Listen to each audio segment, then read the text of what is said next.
Bu hovlini egalari oilaviy Amerikaga ko'chib ketishdi.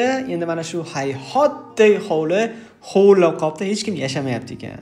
O'shaning uchun ham o'zining narxidan $50,000 arzoniga qo'yishdi.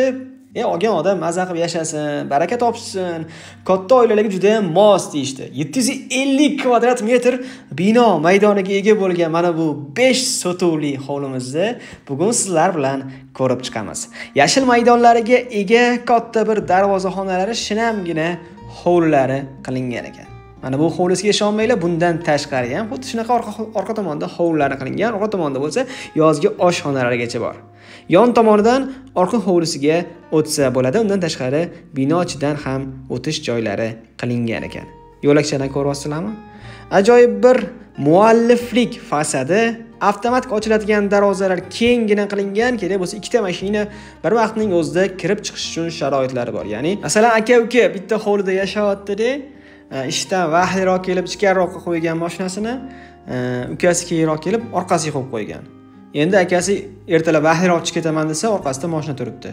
Uka, mashinani olib tur yoki kalt qayerda edi, boshqa edi degan gap bo'lmaydi-da. Ikkita mashina birdaniga kirib, birdaniga chiqadi, hech kim bir-biriga xalaqit qilmasdan kirib chiqish sharoitlari bor ekan. Endi o'rtoqlar, bu uyimizda qilingan sharoitlarni ko'rib to'g'risi hayron qolishingiz tabiiy. Juda ham chiroyli bir ta'mirdan chiqarib qo'yilgan. Endi chang bo'lmasin deb mana shunaqa paketlar, mebellarning ustiga mana shunaqa yopinchiqli yopib qo'yishgan ekan, chang bo'lmasligi uchun. Bu tomonda mana mehmonxona sifatida ishlatiladi. Kenggina koridorlarimiz orqali hamma xonaga o'tiladi.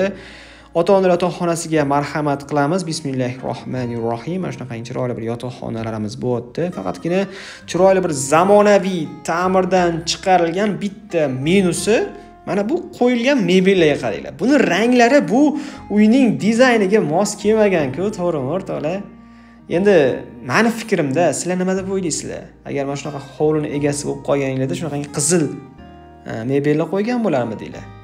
Fikrlar biz uchun juda ham muhim. Qaranglar, mana bu tomonda shu paytgacha ko'rgan uylarimizda sanuzelari shunaqa plan qilinganki, kiraverishiga garderob, ichkarisida sanuzel bo'lardi. Lekin bunisida teskari bo'lib qolibdi. Qaranglar, kiraverishiga sanuzel, yuvinish xonalari, vannalar qilingan va ichkarisida garderob qilingan. Bu qanchalik to'g'ri deb o'ylaysizlar? Bu tomonda yana bitta sanuzellarimiz bor ekan. Xudo xolasa sanuzellarda umuman muammo yo'q. O'zi ham katta xonalari, uyimizda 4 ta 5 ta sanuzellarimiz bor, 2 tadan hovllari qilingan, prachni, ya'ni quritish xonalari ham bor. Endi bu tomondagi planirovkani qaranglar. Studiya formatdagi oshxona bilan mehmonxonani birlashtirilgan. O'zi bundan tashqari ham mehmonxona bor o'zi, lekin bu kichkina mehmonxona sifatida oilani o'zi bitta kino ko'rib o'tirish uchun, ertalab nonushta qilayotganda yumshoq mebellarda mazza qilib oyoqqa uzatib o'tirish uchun joylari qilingan mana bu tomonida. Yumshoq mebellar bilan jihozlar qo'yilgan, televizorlari bor. Bu tomonda bo'lsa o'rtada orollariga ega bo'lgan katta bir oshxonamiz. Oshxonadan bo'lsa yozgi oshxonaga chiqadigan joylari, ikkitadan qozon qo'yish uchun joylar qilingan, usti naveslar bilan yopib, sharoitlar qilib qo'yilgan ekan. Aytib o'tilganidek, bu orqa hovlisidan uy ichiga bino ichiga kirmasdan turib, oldi hovlisiga o'tsa bo'ladi. Tasavvur qilinglar o'rtoqlar. Yozgi oshxonada ikkitadan qozonga oshlarni damlab, qarindosh-urug'larni chaqirib, ehson dasturxoni yozyapsiz. Alloh bizga mana shunaqa chiroyli hovlilar nasib etdi. Kelinglar, sizlar ham duo qilib ketinglar, sizlarga ham nasib qilsin deb ko'pchilikni duosini olasiz inshaalloh. O'rtoqlar, ikkinchi qavatiga ham chiqib oldik. Ikkinchi qavatda ham katta hollari bor. Birinchi qavatdagi planirovkani tushuntiraman. Studiya formatdagi mehmonxona bilan oshxona qo'shilgan katta bir xonani ko'rdik. Undan tashqari ham bitta mehmonxonamiz bor ekan. Birinchi qavatimizda undan tashqari bo'lsa, ichida sanuzellariga ega bo'lgan yotoqxonalarni ko'rib chiqdik. Endi ikkinchi qavatga chiqqanimizda uzun bir koridorimiz, holdan tashqari mana shu koridor orqali hamma xonalarimizga o'tiladi. 750 kvadrat metr hazilakam joy emas, kattagina maydon, podval qismlariga ham ega bo'lgan ajoyib bir hovli bo'lyapti. Devorga o'xshab, devor bilan bitta qilib olgan shkaflari, mana bu ota-ona o'z ichida sanuzellari qilingan, yuvinish uchun ham sharoitlari bor ekan o'rtoqlar. Shuncha sharoit yashasalar bo'lmaydimi? Nima qiladilar Amerikaga ketibdimi? Hammamizga nasib qilsin shunaqa chiroyli hovli. Izza mahallada O'rizor bozor yaqinida joylashgan bu hovlimiz 440 mingdan 390 mingga, ya'ni $50,000 arzoniga tushirishdi. 390 mingdan ham ozgina o'tib yotgan joylari bo'ladi. 350 larga so'rab turishibdi, berishmayapti. Kelib savdosini qilib yana gaplashsanglar bo'ladi. Ikkinchi qavatdagi planirovkani ko'ryapsizlar, sifatli eshiklar o'rnatilgan. Eshik juda ham muhim, ham dizayn jihatdan, ham shovqinni o'tkazmaslik jihatdan ancha muhim hisoblanadi. Shuning uchun ham eshikka kelganda ekonom qilmaslik kerak pulni. Bu yoq tomondagi ota-ona yotoqxonasini o'zini ichida ham mana katta bir garderob xonalari, bu yoqdagi xonani o'ziga yana bitta xona qilib bo'lar ekan.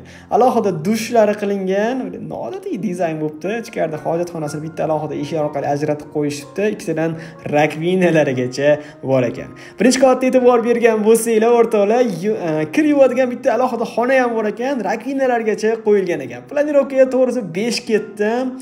Haqiqatda o'zimiz mazza qilib olib yashaymiz, o'zimizga shuncha sharoitlar qilib qo'ydik deb yaxshi niyatda qilingan ekan, orzu-havas. Qaranglar do'stlar. 3 ta yotoqxona ikkinchi qavatda o'zida bor, bittasi katta ota-ona yotoqxonasi. 3 ta yotoqxonaning ichida hammasini o'zida sanuzellari bor, garderoblari bor. Pastdagi yotoqxonani ham, ya'ni birinchi qavatdagi yotoqxonani ham o'z ichida sanuzelli bor edi. Demak, 4 ta yotoqxona bo'lyapti, ichida hammasini o'z ichida sanuzellari, sharoitlari, garderoblari qilingan. Lekin bitta narsaga tushunmadim. Mana ota-ona yotoqxonasining o'z ichidagi sanuzelda ikkita rakvina qo'yilgan. Nimaga ikkita rakvina qo'yilgan? Kim biladi? Bilganlar bo'lsa yozib qoldinglar. Endi o'rtoqlar, hozir podval qismiga tushdik. To'liq podval qilingan kattagina maydon, hamda alohida xonalarga ham ajratilgan va kolonnalarni ko'rishingiz mumkin. To'g'risi o'rtoqlar, kolonnalarning ko'pligi ba'zilarga yoqmay qolishi mumkin, ya'ni buncha kolonna ko'p ekan deyish mumkin, lekin kolonna ko'p bo'lsa odam xursand bo'lish kerak. Ko'p bo'lsa, qalin bo'lsa, baquvvat bo'lsa xursand bo'lish kerak. Qancha qalin, qancha baquvvat, qancha ichida armaturasi ko'p bo'lsa, shuncha zilzilaga, boshqaga bardosh bera oladi. Chunki hozir bu yoqni o'zida 3 ta urovень turibdi. 3 ta urovень ham hazilaka ham joy emas. Bilsanglar, domlar ham 4 qavatli domlarni ko'rsanglar ham baland bo'lib ko'rinadi. Lekin bu bitta hovlining o'zida 3 ta urovень, 3 ta qavat turibdi. Baquvvat bo'lgani. Qarang, yana bitta fikrda. Qarang, katta podval, alohida xonalarga ham ajratilgan. Buni bitta ishxona qo'ysa ham bo'lar ekan, bitta ofis qo'ysa ham bo'lar ekan. Siz nima qilgan bo'lardingiz agar mana shu hovlini egasi bo'lganingizda podvalga nima qilgan bo'lardingiz? Juda ham katta maydon lekin. Ikkitadan dual konturli kotyollar, borlerlar, kerak bo'lsa yamalarga chiqilingan, mana bu tomondan bo'lsa orqa hovlisiga chiqsa bo'ladi. Hurmatli mijozlar, 390 mingga shu hovli arzidimi yo'q? Mana shu hovlini shu holatga kelguncha, bitkazguncha necha pul ketadi deb o'ylaysizlar? Yozib qoldiringlar. Keyin aytib o'taman, stenka va spanli garniturlari ketar ekan, qolgan hamma narsasi qolar ekan. 390 mingga berib yuborishadi. Hurmatli mijozlar, siz uchun 300 mingdan 500 minggacha bo'lgan uylarning ro'yxatini tayyorlab qo'ydik. Pastda havolasini, ya'ni ssilkasini qoldiramiz. Saytimizga kirib bemalol u ro'yxatdan uylarni, joylarni, adres va lokatsiyalarni, telefon raqamlarini ko'rishingiz mumkin. E'tiboringiz uchun kattakon rahmat. Shu videoni shu joyigacha ko'rganingiz uchun biz ancha xursand bo'ldik. Inshaalloh sizga eng yaxshilarini, eng chiroylilarini tilab qolamiz Allohdan. To'ylar qilinglar, yaxshi kunlarni o'tkazinglar shunaqa uylarda.